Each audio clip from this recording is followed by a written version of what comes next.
Yes,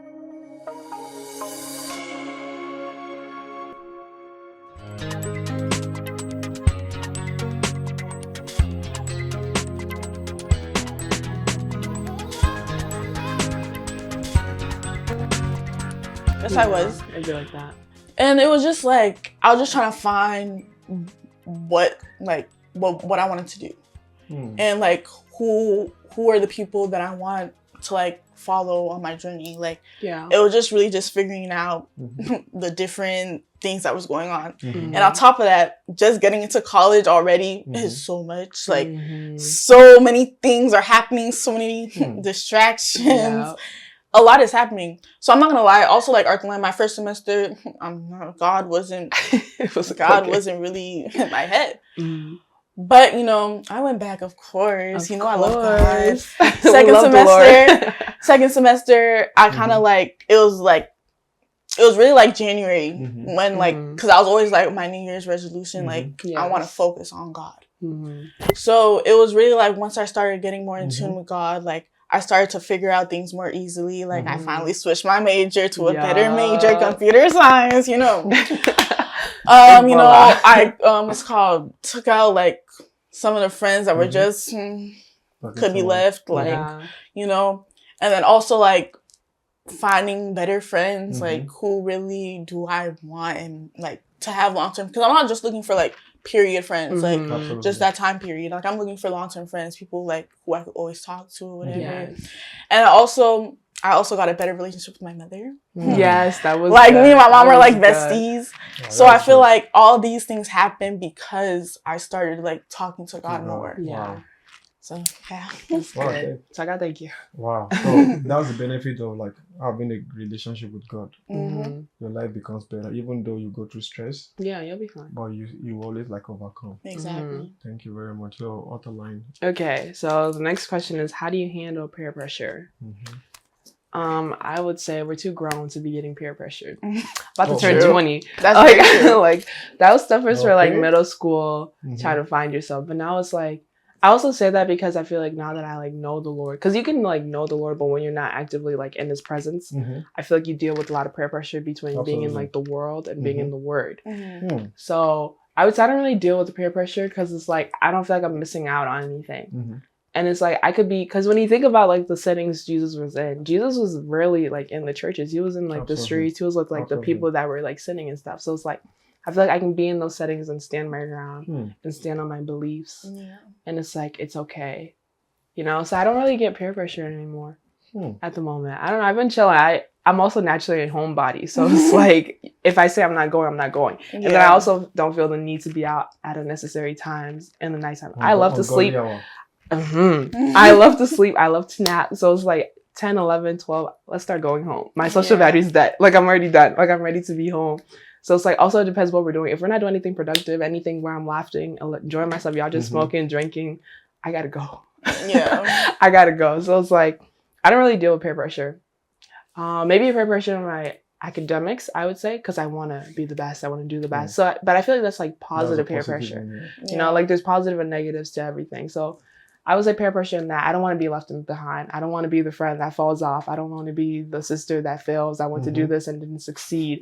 I want to succeed. Like when God was writing my story, succeeding was in that story. So it's like, so that aspect of peer pressure, yes, I go through. But it's not anything I can't deal with. Like I'm not overly hard on myself to the point where I'm in a book 24/7. So it's like, I'm okay.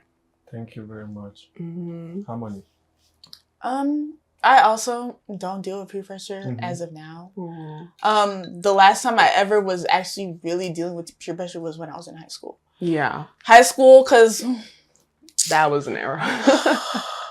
But it wasn't even like that bad where like I was doing things I did not want to do. I was just doing it because of friends. I never did that. And I also like right now, it's also just a thing where it's like, if I don't want to do something, I'm not going to do it. Like nobody's going to force me to do it if I don't want to do it. Like what's that? So I feel like in that aspect, like negatively, I don't have any peer pressure. I always do what I want to do. I would feel like positively peer pressure. Also like wanting to succeed. Like I never overdo it though. You never see me try. I'm not an overachiever. I'm gonna admit it. I'm not an overachiever. I will do what I need to do, but I'll never go above. I probably should. You probably should. Like, right now, I don't go above. I just do what I need to do. So you do the bare minimum. Yeah, the bare minimum was a stretch though. It's always good to be successful, but also sometimes you don't want to like overdo it. Yeah. Where you start becoming envious. And when you become so money hungry, you can't focus. Yeah, no, that's bad. Okay, I'm money hungry. I'm not gonna lie. I'm very money hungry. I work every day because I want money. I'm in computer science right now because I see money. Yeah, I love money. But let's remember the love of money. Yeah, it's good to love. Everybody loves money. Yeah, but you know, it's when you love it to the extent that you love it more than God. Then it's right. Oh no! And remember, Jesus said, "How hard is it for a rich man to get into the kingdom of heaven? It's easier for a camel to fit through a needle." Okay, everybody loves money, no doubt. But it's also like you just have to. She's not that money hungry. Don't let her exaggerate. Yeah, that was so not that. Your next question: how do you know you are saved? Oh, that's a great question. How do I know I feel like I know I'm saved now because like comparing how I am currently to like the past me, we can see a big difference. There's a big difference. I can testify for her too. Right now, I do believe God is my savior. I love God so much. I know I can't do anything without God. If you would ask me this time last year, there was different answer. Very different answer. Complete opposite. I also know I'm saved because I feel like just like what I've seen, like all my testimonies, everything. Because before, there's something I used to say like this time last year when I had a conversation with my mom about like, I was telling her, oh yeah, I'm having some doubts about God. And I was always saying like, she was telling me how, oh, what about the testimonies or whatever? And I used to say, okay, but aren't those just coincidences? Because I was always like, oh, I have to see to believe. I had like, if I'm not seeing it, then what's this? Yeah, like you know? So like my faith was very, very shook. So, but right now I do, because there has been so many times where like I've been put in situations and it was just like in my head, I would always think, God, please get me out of this. Like it's getting worse. Please, God. Exactly. Yeah. And so the fact that has happened multiple times in like situations that were like, I don't think it's going to get better, but it got better. God. Who else? God. Literally. So I feel like all those things have happened. It's just like, God is my Lord and Savior. Yes. There's nothing else. Wow, thank you for that. Before I talk about me, I was just going to say I'm proud of you, Harmony. Because we've been friends for what? How many years? Too long. Long. And it's going to keep getting longer. Exactly. But I was just going to say, like, we've had conversations about God where she was like, just like doubting. And the thing is, the reason why our friendship works, because nothing is like forced onto us. We always say suggestions. Always give like little bits and pieces, like take what you want. And you'll realize sooner rather than later. If it's meant for you, it's meant for you. And I think it's also like, maybe that's the aspect of positive peer pressure. Because me and Ope very much like knew our faith. And it's like, she was the only one that was kind of like second guessing, kind of like thinking. So I think that aspect of peer pressure helped her. And just proud of you. Thank you. Good job. Finding God for yourself is way better than like someone telling you about God. Like knowing him for yourself is like, you can stand all 10 toes and be like, he's the doer of all these things in my life. So just a little quick side note. But for me, how did I know I was saved? That's a great question. Because the thing is, I've always like knew of God, but like knowing him for myself, I would say probably when I went to college. Yeah, I would say when I went to college. Because like growing up in the church and having religion kind of forced onto you, it's like, are you saved? Are you saved? Or is this just a routine? Is this just a lifestyle? And so like going to college and kind of like being truly alone without my parents having to, I mean, that's what I wanted. I wanted that freedom. I wanted to figure out myself. And I think that was good. God, that was a great prayer because he answered, because I told him, I was like, I need this freedom. I need to like grow into art line, not just like the art line my parents want me to be, but the art line you want me to be. And so like going to college was very helpful for me. I didn't really know right away, but I always pray. I stayed consistent. Like she said, when I think on my life, I'm like, it's God. Every good thing, everything I consider bad, it's God. Like, you know what I mean? So it's like, I knew I was saved after my birthday. after my birthday trip to New York. I would say that's what I knew. I was like, it's time for a change.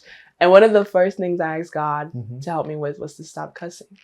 And I thought this was going to be one of the hardest things for me. It was the easiest. Wow. It was like the easiest thing I've ever done. It was like a switch. And I just like stopped cussing right away. And like here and there I'll slip up, but it's not like before where like I was every sentence out of my mouth. You would think I was a sailor. Every sentence out of my mouth. Harmon, do you even recall the last time you actually heard me cuss? It's been so long. I can like that's like a quiet testimony for me because I don't really tell people that. Yeah. But it's like even like when I hear people like aggressively cuss around me, I'm like, why are we cussing? Wow. There's no need to be cussing. Like, and it's like I never realized that before when I was like around someone. Like I was cussing too. It's like I never realized that, but now I'm like, this is not gonna work because you just cuss so much for me. It's like, can you say a sentence without cussing? Can you like express yourself without the need to cuss? Yeah. So that's like being able to like stop cussing right away was probably when I was like, yeah, God is working on me. I just need to stay close to him. So that's like, yeah, after my birthday, I would say that's when I knew. I'm so proud of you guys because I've watched you guys in church. Yeah. Especially last year, when I joined the Teens Church. Especially with Harmony, I knew like sometimes when you talk to her, like do this, do that in church, I could see that like in the response. But I'm so glad because we keep praying for you guys. That's what I want you guys to know. But when she came back and she came to share testimony, I told Pastor Sam, this can only be God. Wait, when was this? When you came back from school. Yeah, you did share testimony. You know, we called you guys. Wait, what testimony did I share? This year. Something about like how just for the semester. Like when you came back and you were like, you know, like I can see the change. I felt the change. Yeah. I started following God, and there's nothing like when you follow God, like you, because I felt the genuinity in the testimony that day. And I told Pastor Sam, I'm proud of these two. Then it's something that we can only share testimony. If people are saying, oh, what are you guys doing? These are the products. I know, and we're very quiet about our journeys. We don't really talk. I'm sure that whenever you guys go, we always want you guys to come back so that you can also like advise this like the younger ones there, so that when they go back to college, because most people they might encounter God even in a different place, college. Some will even encounter God at the Teens Church. For me, I grew up being religious at the church like you guys, but I didn't encounter God till I got to college. Like I saw God first and him speaking to me. I heard the voice loud and clear. So like that's why I'm so proud of you guys' journey, eventually meeting God in church. So finally we have one more question because of the time. So I'm going to pick the question because I tried looking at those questions. I felt this would be a good one for you guys to pick. So I said, have you ever had insecurity about yourself? If yes, what are they and what have you been able to undo your insecurities? Insecurities. I feel like every girl has insecurities. I'm sure boys do too, but I can't really speak on them. So I'm just going to speak on mine. Yeah, I'm sure y'all do, but I would say, okay, my insecurities are really stupid, in my opinion now, like looking back at it. But I was really insecure about my arms. I was so insecure about my arms. I hated them. I hated them so bad. And I think it's because in school, the guys would be like, oh, she's buff, da da da. It just bugged me because I was buffer than all of them. But now it's like, maybe you're just weak. Maybe I'm not the issue, you know? Yeah. So I was really insecure about my arms. But recently, I haven't really been feeling insecure about anything. I think because now the reminder that God made me this way for a reason. And every part of me is to be used to like spread his words, like my body, my mind, my soul, my thoughts, like what I say, what I do, what I wear. Every part of me is supposed to be used to bring glory back to his name. So it's like, I don't really feel insecure about my arms no more, which I thank you. I just don't need to hit the gym, but like, that's just like common sense. But yeah, I don't really feel insecure about anything. And like also my forehead. I didn't realize I hated my forehead. I didn't realize I hated my forehead until like I locked my hair. My insecurities are really dumb. Like looking back at it, I'm like, why are you insecure? But it's just like, to get comfortable with something, obviously you have to show it more. You have to like embrace it. You have to do things that actually show those features. Yeah. So I don't really feel insecure right now. You see my forehead right now? Living proof. Yeah. I would say like insecurities didn't really settle in my head till like middle school to like sophomore, mid-junior year of high school.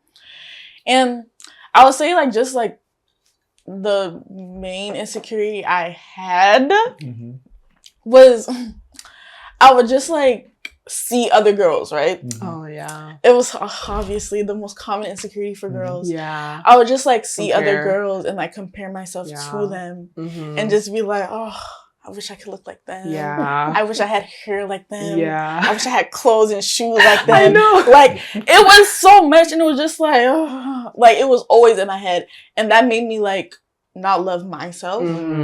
Yeah. So it was just like, oh, you know, too much, whatever. Okay, cool. And then junior year, it kind of, like, started to lessen. I'm like, okay. I was looking at my song like, okay, you fine. You kind of cute. And also, that's when I started getting money. And I started buying, like, I started getting my hair done, like, trying to, you know, getting my clothes, getting my shoes. You know, I was just improving just to, like... Feel better, I guess, yeah. So, you know, that's kind of what I did. And then, you know, I feel like all my insecurities didn't really leave me till I got into college. College was where, like, I found I feel like I found myself. I started to love myself so much more. Yeah. Like, ain't no one can tell me nothing now. I'm like, I love myself. Like, so it's just like all of that kind of went away. And also because college is where I found God as well. So you see how hand in hand. That makes sense. But yeah, so like I feel like God also showed me like, you're beautiful, like harmony, come on, like I made you know this, like, and so it's like now I have no insecurities on myself. I love myself, like, yeah. Wow, thank you for that. You know what you said about self-love. If you don't love yourself, nobody's gonna love you. Exactly. And if you don't appreciate yourself, nobody's gonna appreciate you. Yeah. So you can't give what you don't have. Yeah. A lot of ladies, guys suffer from insecurity. Like I too did suffer from that one time. What was yours? Mine was like, you know, like no one is gonna like me. Oh. Yeah. Then because of that, it put me in the box. I was always shy.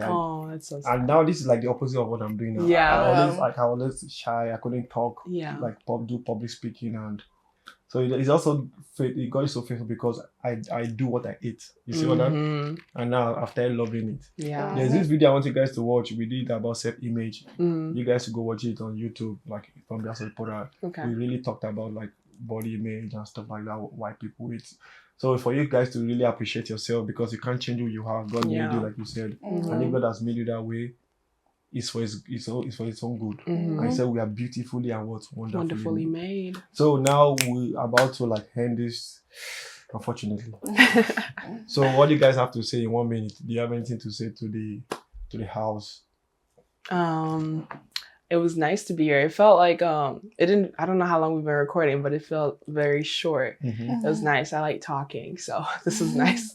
I would say, I don't know, just keep reading your Bible, keep being yourself, stay close to God, and everything else will align itself. Like whatever like decisions you want to make, take it in Him, because He will speak to you. He'll let you know this decision is not for you. This decision is for you. Maybe not through in your head, but through like actions, through different people, through the decision itself.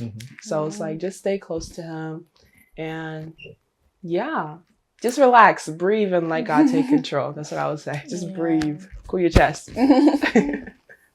I would say just trust the process. Yes. You know, don't rush it. Be patient. Heavy. Be very patient. Also, another thing I would say is like, don't always go to God just to ask Him for something. That part. You know, because that used to be me. Yeah. Don't always go to Him to ask. Because remember, it's a relationship. You know, get to know Him, read the Bible, go to church, praise Him, learn about Him, all that. All that good stuff. So thank you very much. You've heard from them. They're also like teens and youths. They had their own struggles and God has been faithful. Yes. So you've heard their testimonies. If you'd like to talk to them in the comment section, always drop your comment. They're going to see it. And like, have you both subscribed? Yes. Okay, thank you. So I want you both to tell them to subscribe, like, and share. Then till we meet again, you tell them love yourself, love each other. There's no better place to be than in the house of the Father. Did you get that? That is a lot. Like, comment, share, and subscribe. Love yourself. Love each other. There's no better place to be than the House of Potter. Bye. Bye.